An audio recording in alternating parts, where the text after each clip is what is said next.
stay off the lakes. It's July. People are used to summer, and this is not a good time to be out there.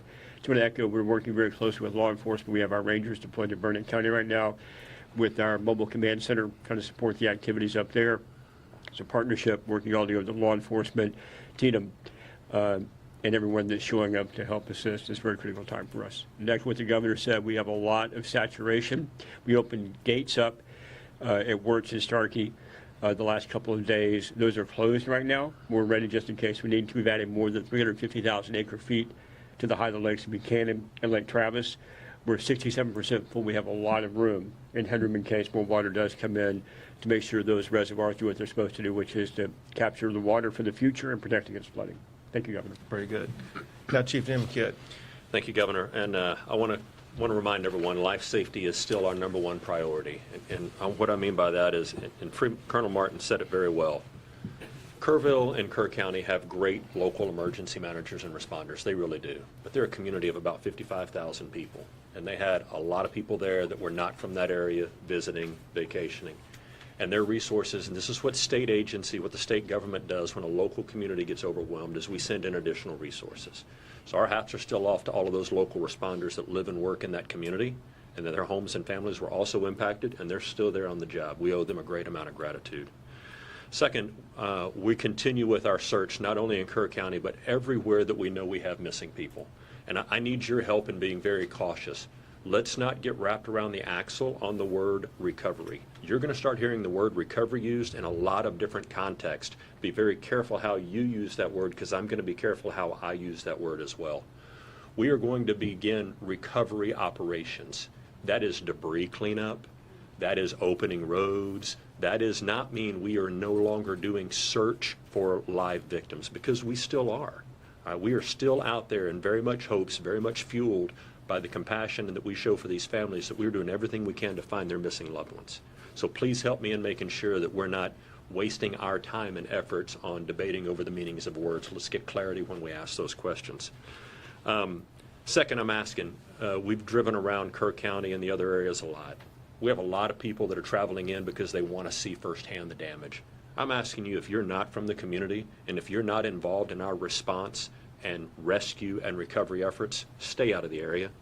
Stay out of the area because you don't know the area. Another thing I'm getting right this minute during this press conference is reports of an additional wall of water coming down some of the creeks going into the forks. And I want you to think about that for a second. If you're not from that area and you don't know the low water crossings, you could find yourself in a very dangerous situation. The next thing is, we see a lot of information on social media about volunteers and spontaneous volunteers being frustrated because they can't help. We are evacuating parts of the river right now because we're worried about another wall of water coming down in those areas. If you're a volunteer there that you're not checked into our operations, we have no way of accounting for you right now. There is a process that we use to get volunteers into the response, and I'm asking for your help and to get that message out. It's not that we think we don't need any help. It's that we want to make sure everyone helping is doing the job that we need, where we need it, and when we need it, and we have the ability to communicate with them. And then finally, I want to talk a little bit about the word recovery as it relates to the President's disaster declaration.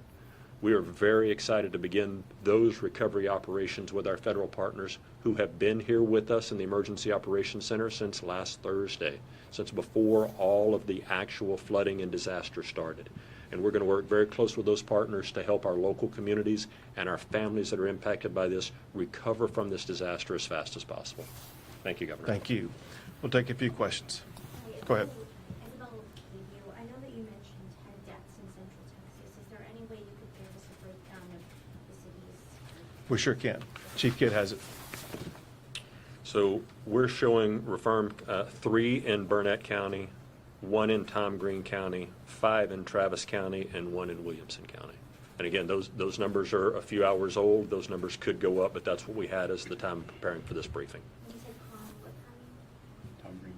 Tom Green? Tom Green. Yes, ma'am. San Angelo area. You just said something about a wall of water that you're just now getting reports about. Can you talk more about that and what you're seeing there? Yeah, I'll share some of it. So I apologize for looking at my phone during the press conference, but this is the live updates that we're getting right now from the field. Is there are unconfirmed at this point reports of additional water coming in. And as the governor mentioned, there's rain still falling on the area. It's not going to take the same amount of rain that caused this damage to make the current water levels rise up, right? Because the ground is already saturated, so any rain that falls can be perceived as life-threatening rain. And so if you're in a low-lying area, we need you to move yourself out of that low-lying area.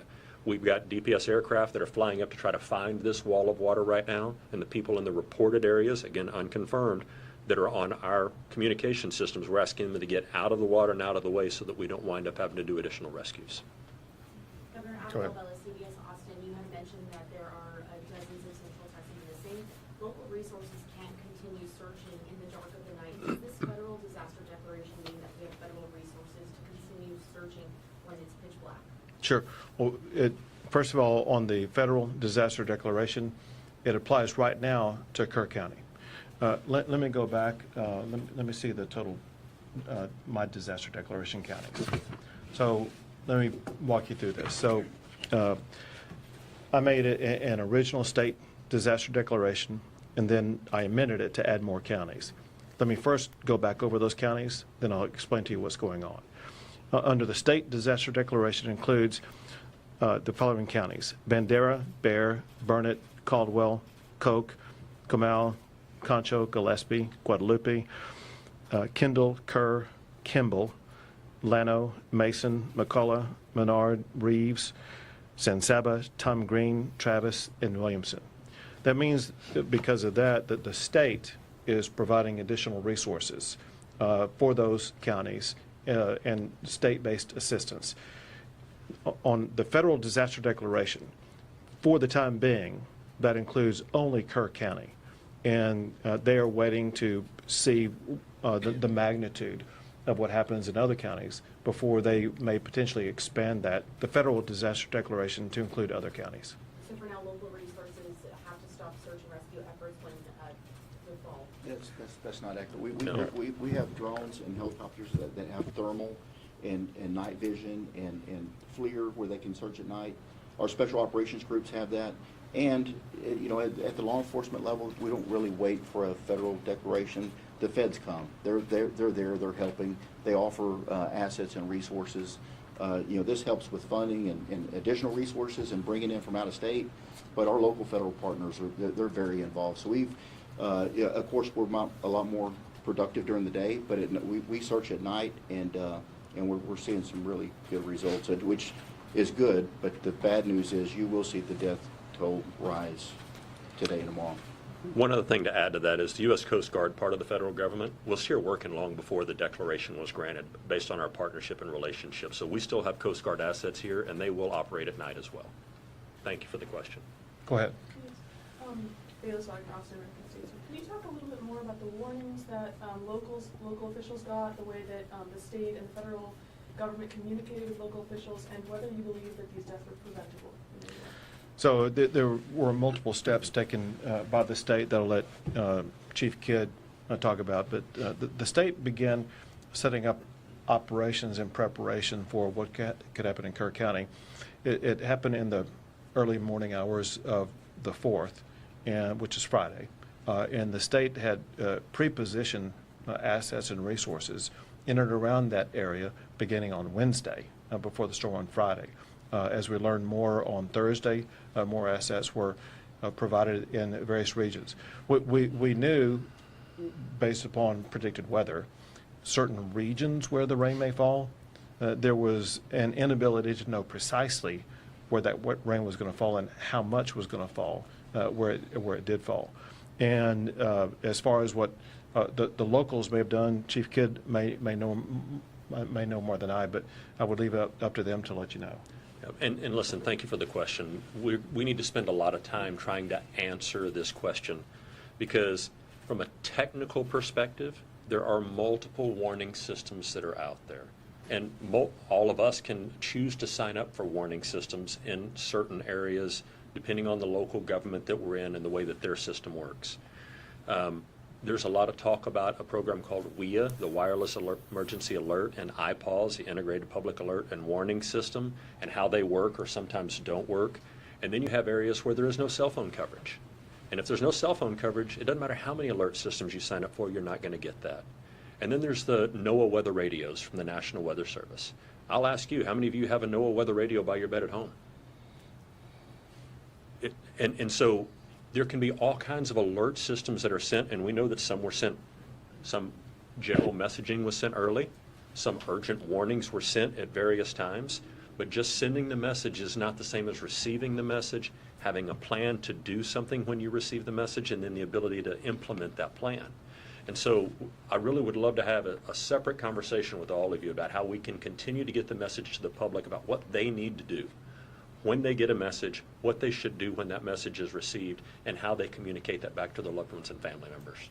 On that topic- Let me add this also, and I don't know if you guys saw this, but the city manager for Kerrville explained that on the morning of the 4th, he was out jogging at about 3:30 in the morning, and it just then began to rain a little bit. He got home and saw that it rained a little bit more, and he saw after that the torrent of water that was coming down the river. And the point that he made was that by the moment in time when they knew the magnitude of the water, it's a difficult decision whether or not to begin evacuating people or not, because if you have a warning telling everybody to evacuate, you could actually lead them to their death. We know that some deaths in Kerrville were people who died who got swept away who were trying to evacuate. And so local officials know the best about the terrain, about the danger spots and things like that, about who might be able to evacuate, those that would just be getting into a more dangerous situation. You talked in what you just said kind of about expertise and about just knowing the area, and that extends also to the National Weather Service folks who are in those offices and have years and years of experience.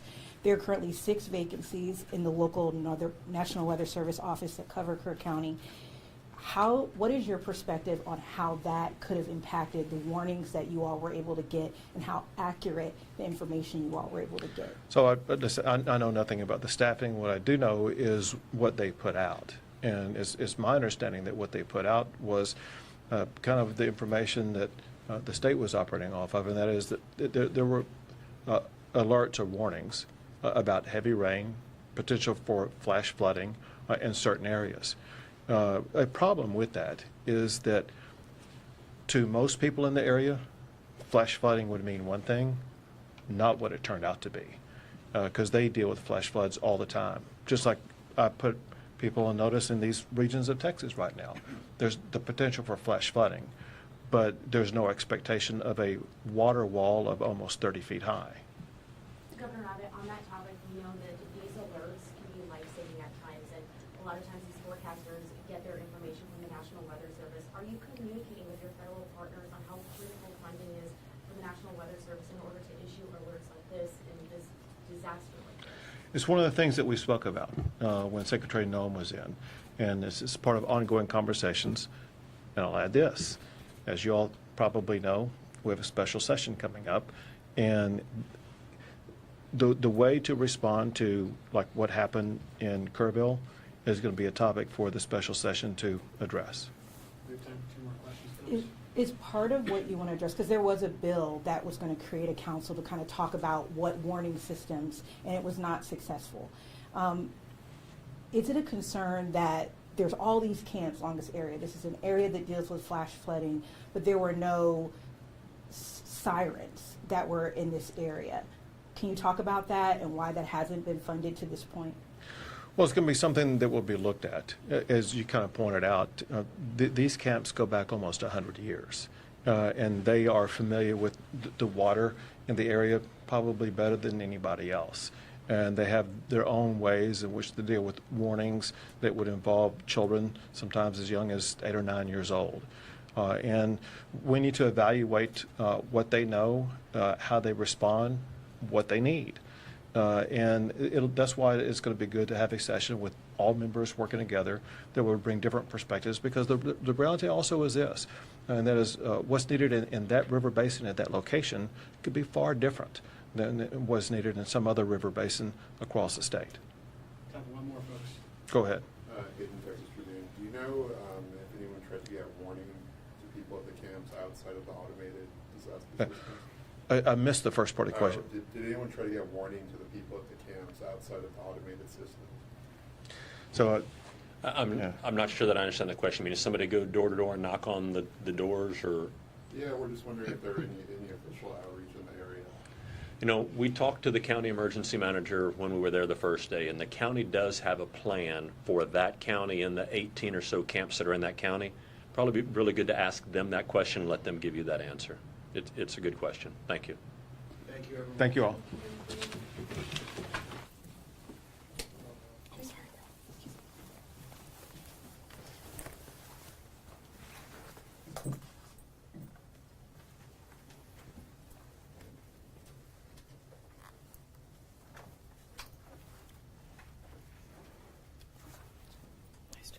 Nice job, teacher.